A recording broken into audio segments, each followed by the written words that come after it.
Hi everyone, and welcome to today's webinar. My name is Rebecca Bailey, and I'm joined by my colleague Fahim Afghan. As part of our Working from Home and COVID-19 series of webinars, today we're going to be addressing the topic of phishing emails. Good day, everyone. This is Fahim. Quite a brief session today. So we're going to look at it in three parts. So Rebecca here is going to talk through what the situation is, what's happening, what kind of challenges and objectives we have in this new environment. And then I myself will take a stab at, the kind of approaches we're taking with customers right now to overcome some of those challenges. And then in the last couple of weeks, we've been inundated really with lots of questions and queries from our community, and we thought this would be a great opportunity to dive into some of those following the short slides we have today. Great, thanks Fahim. So the question is why are there more phishing emails at this time? And we're currently experiencing a global environment of heightened anxiety and disruption around COVID-19 and the coronavirus. And some cybercriminals are taking advantage of this in attempts to try to lure people into clicking on links with promises of information, updates, and medical solutions and supplies. But also of growing concern are the number of conversation hijacking attacks that really do aim to harm organizations, normally for financial gain for the cyber criminal. In these types of attacks, criminals have gained access through business email compromise to a mailbox, and they monitor the emails flowing in and out of that compromised mailbox for weeks or sometimes even months. Once they've gained enough information, instead of using the compromised account itself and quickly drawing attention to themselves, the attacker instead sets up a similar domain name using domain impersonation and uses that to email their intended victims. The end result of this type of attack is typically to send a fraudulent invoice for payment or convince the victim to change bank details for regularly scheduled payments. And because of the widespread upheaval, people now working remotely more frequently due to COVID-19, some cybercriminals are trying to use this environment to their advantage by putting a rush on payments or stating that bank details have changed due to the new circumstances. So that's really why we're seeing phishing, and in particular these very targeted spear phishing attacks, as a major cause for concern for organizations at this time. So against that backdrop, what can Egress do to help? Well, Fahim is going to give us an overview of our primary use cases around this. Thanks, Bex. Yeah, I think it's a critical issue right now. I actually read an article last week that pointed out a staggering 667% rise in phishing emails in March versus February, obviously trying to sort of take advantage of this pandemic. So obviously it's a huge opportunity for cyber criminals out there, but what that means is a huge risk for us, right? So we need to make sure that we're protecting our employees as much as possible when it comes to spotting and avoiding phishing emails. So I think from our point of view, we have customers that have come to us that have already deployed solutions in this space because I think quite simply, phishing emails are becoming more and more sophisticated, as you rightly say. And what that means is that some are still managing to escape the boundaries or sort of breach the safety net, as it were. So, from our point of view, after ingesting a year's worth of a user's sent items in 24 hours, something we of course alluded to in a separate session in this series, if at any time after that a brand new recipient is being emailed that wasn't part of the initial ingestion process, then our Egress Prevent will actually flag that and then ask the sender to just verify and double check if that's who they want to send the email to. So in the case of a phishing email, then the sender will most likely be notified before they can click send. So that's a way in which we can help right off the bat. But secondly, we also run a number of domain checks as part of Egress Protect to sort of help in this area. So the first check we do is whether the incoming domain has actually been blacklisted. Because if so, then of course we know immediately to alert that user and remove the risk of any email compromise. And then the second check is part of a wider hygiene check, actually. So we also, excuse me, as part of that check, verify TLS status, so with the certificates up to date, if it's in working order, all that good stuff. And but what we also do is actually check when the domain was created. So if it was created in, say, the last or the previous 50 days, we can actually then predict quite confidently that it's an unreliable domain, and therefore we'll go and flag a warning to the user. And the warning is all in real time, right? So instant advice before the user can even click send, so preventing that breach or that security incident before it can even happen. And should the user wish to dig a little deeper, then they can click on the prevent button there on the seamless plugin user interface, and then we'll reveal why the warning has been flagged, and therefore the user can take appropriate action, again, just to minimize the risk of a reply and, of course, being compromised by criminal intent. So I must apologize because I'm aware that the text on this visual is very small, so I'll just talk you through it very quickly. So here I've received an email that looks like it's come from Tony Pepper. For those unfamiliar, Tony Pepper is our CEO here at Egress, and here he's asked me to get in touch with him about paying a supplier. So as soon as I go to type a reply, even attempt to do so, Egress Prevent has run a check, and it's confirmed that it actually is a blacklisted domain. So hence the high risk alert there. So what I can do is take a look at the panel as mentioned and have that confirmed to me.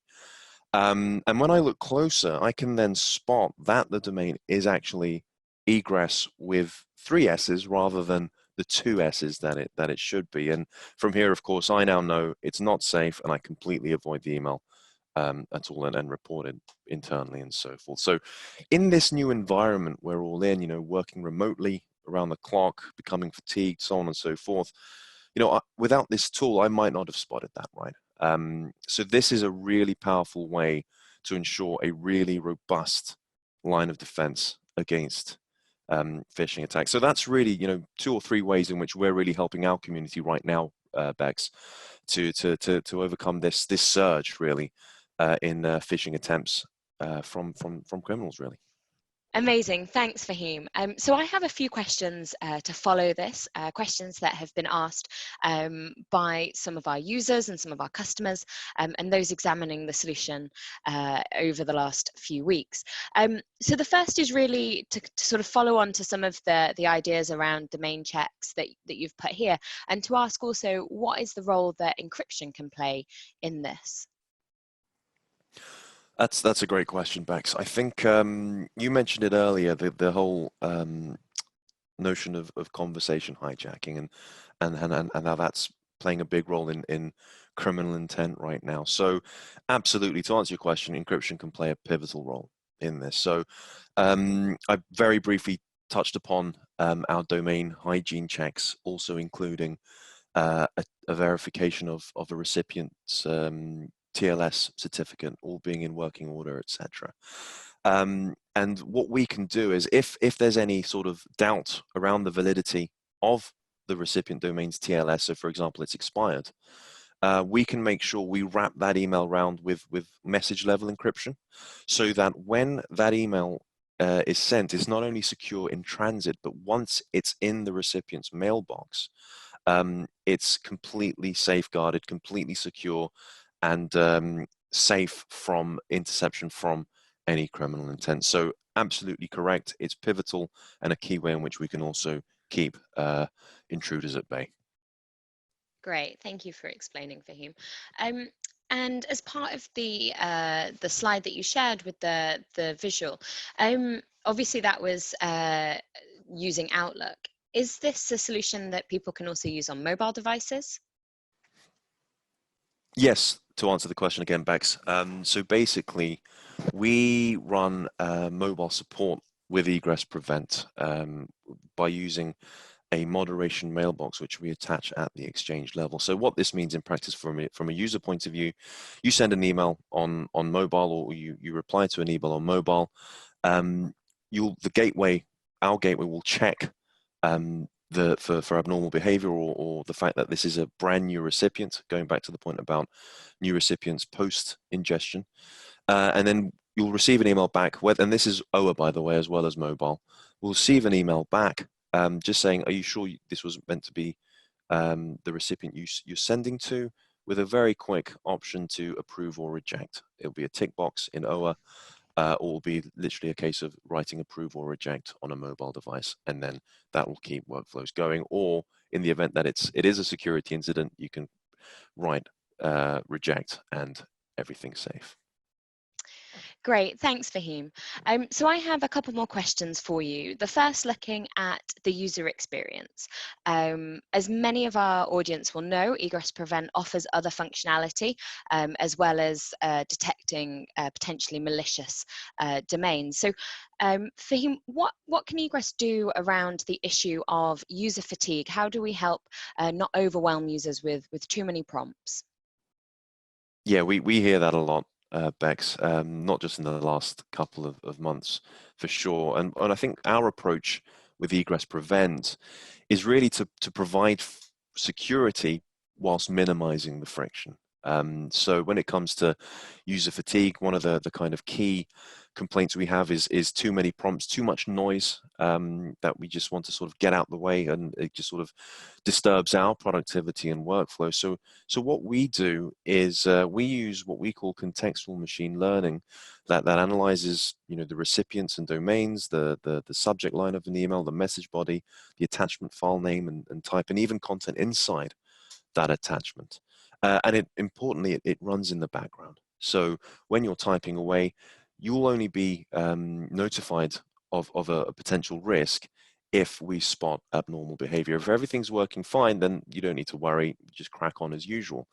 But if a potential risk has been identified, whether that's medium or high risk, you can then simply choose to click on the interface, which then reveals a very intuitive and yet again discrete advice panel that highlights why there's a risk, so you as the user can take appropriate action, make better email decisions. So very discreet, very unobtrusive, and that's how we're very much avoiding user frustration. We totally get that question.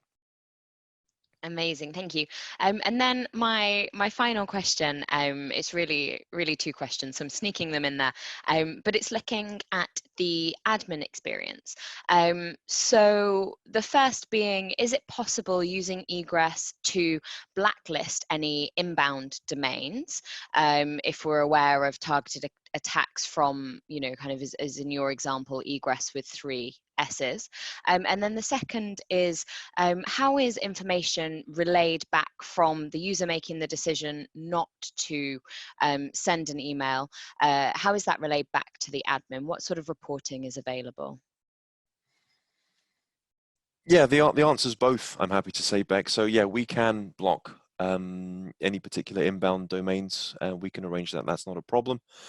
And I think the second part of the question, if I recall, yeah, we run a comprehensive, detailed reporting part of Egress Prevent, where administrators can maybe pinpoint potentially at-risk employees that are frequently misdirecting emails, or potentially even attempting to maliciously exfiltrate sensitive information. And there's also an interactive timeline as well that sort of can help us identify and demonstrate a reduced number of instances when it comes to insecure data sharing. So lots of tools at an admin's disposal to effectively report on what we're doing with Egress Prevent. Brilliant. Thank you, Fahim. So I think that's all we've got time for today as part of this session. Thank you all so much for joining us. There are a range of options on your screen now to contact us. And if you visit egress.com, there are also more information and contact us forms there as well. So thank you again for your time, and we look forward to you joining us again in future.